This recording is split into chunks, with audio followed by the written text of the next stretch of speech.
Spring is finally here. And the first thing we typically want to do is to start pruning to make sure our gardens are neat and nice. And I can understand why.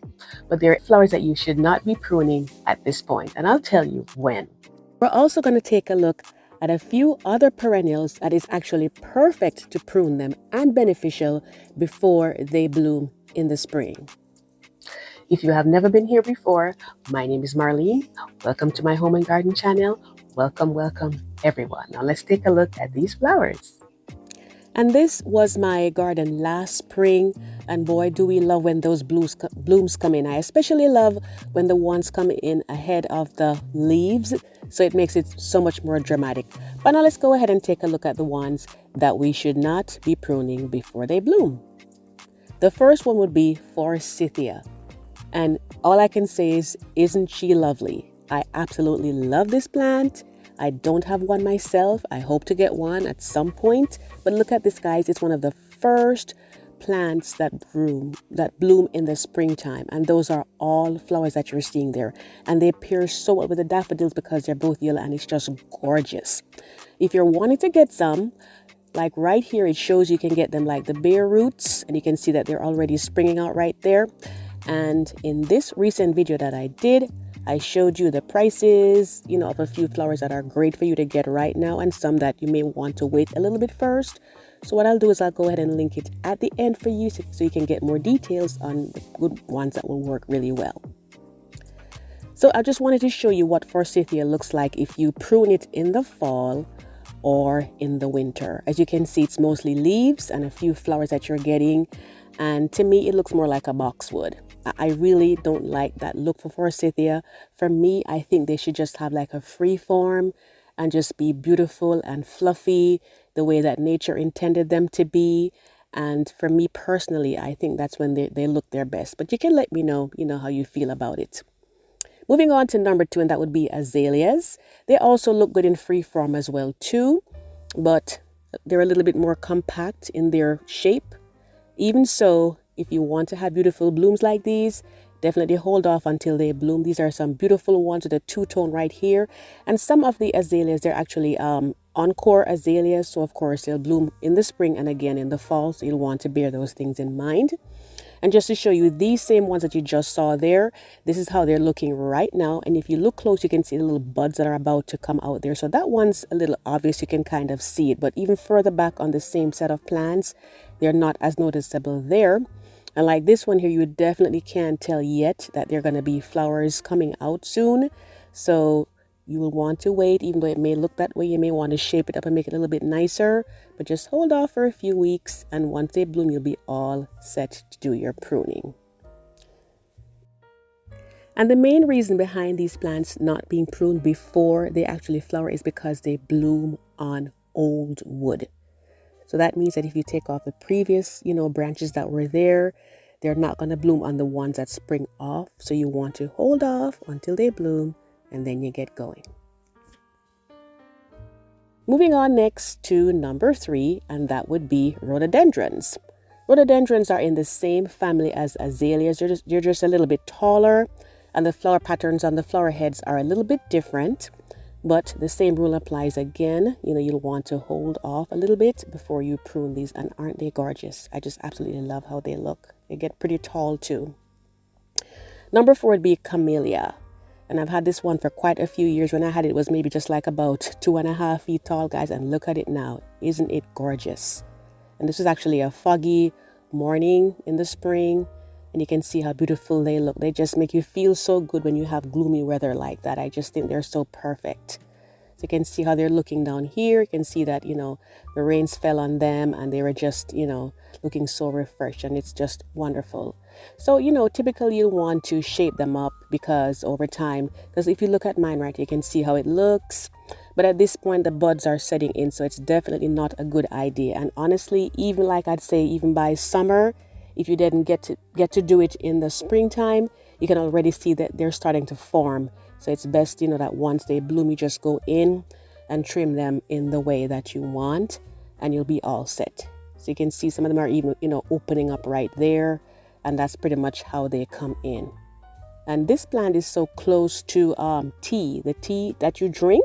It's in the same family. So it's actually closer to tea than it is to roses, even though they look more like roses. This one right here is one that's in a flower pot. So you can see one like this, you maybe would really want to shape it up so it can be like a nice little dome, kind of topiary like, but again, you'll want to wait. And then here, this is a video that I did previously, which I'll link at the end, but in the description box, I'll put it down there for you. So that way you can check it out if you would like to. But just look at this, guys. Look at the water, the rainwater just falling off. We're going to shape this up. That's probably going to be one of my spring projects when it finishes its blooming. Moving on to number 5, and that would be pink magnolia, also called the tulip tree. And this is also a first bloomer, especially in my garden and in my area.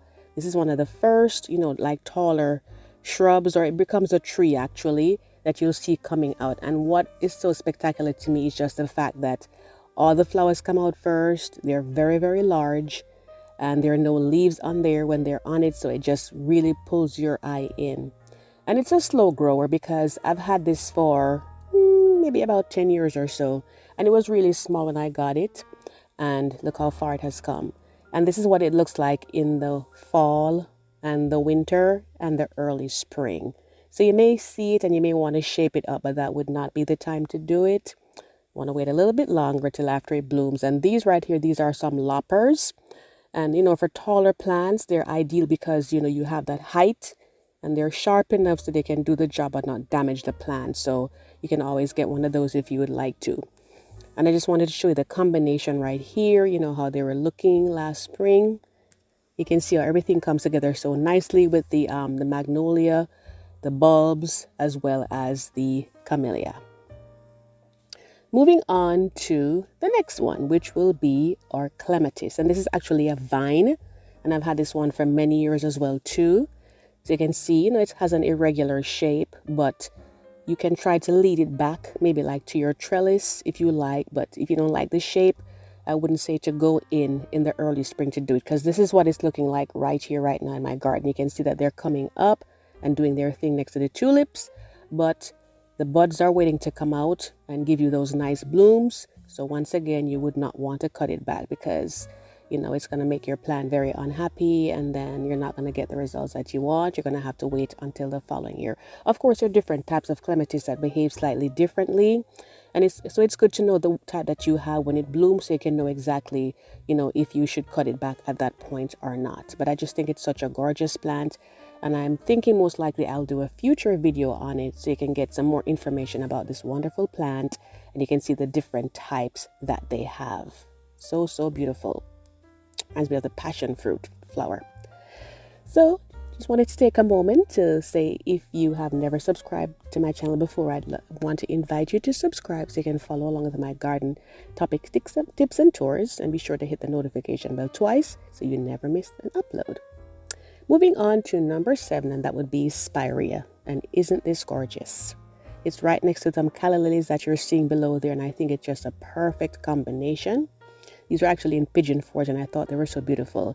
And the thing about spirea is that they say that spirea actually it keeps away aphids, and aphids can be such a pest in the garden sometimes, so it's definitely good to have. Now some of them, they actually bloom a little bit later, so some of them may be spring blooming and some may bloom late in spring, so it just depends on the type you have. But so it's good to know your plant, but when they start to dry out a little bit, all of them, you just take them off and you're good to go. Moving on to the next one, and that would be Laura petalum. And we did speak about that in a previous video that I did. This is such a wonderful plant. I think it's gaining popularity more and more as the years go by, as people come to realize, that this is really a beauty, and it can be, compared in similar ways to the azaleas. And I just think that those flowers are so gorgeous. Just look at them, guys. You come on closer and you'll see how beautiful they are. And this plant, it has many good properties because it's more, pretty disease resistant. It can be drought tolerant. So it's definitely worth having in your garden. And it's beautiful all year round. It's an evergreen and it has beautiful colors on the leaves. And I did this video recently where I compared azaleas to Laura petalum. So I'll link it at the end for you so you can take a look at it and see what it's all about. Moving on to number 9, and that would be hydrangeas. It's specific though. It's usually like the mophead and the other varieties that bloom like in the early summer, I would say, or perhaps late spring. Because typically in the winter, they're looking like this right here. You can see them coming up here like, oh, I should probably just go in and take them off, reshape it and everything. But definitely not a good idea because you may see the little buds looking a little dry right there, but they're not. They're just coming out of their dormancy. And so just in just a matter of time, all of those are going to be producing these wonderful flowers that we want to see. And I just love to see them in my garden every, late spring to early summer. They're just so wonderful. I like using them as cut flowers. You've seen previous videos, like when I did my back patio refresh, that we used some of those, on the table. And they're just so, so gorgeous.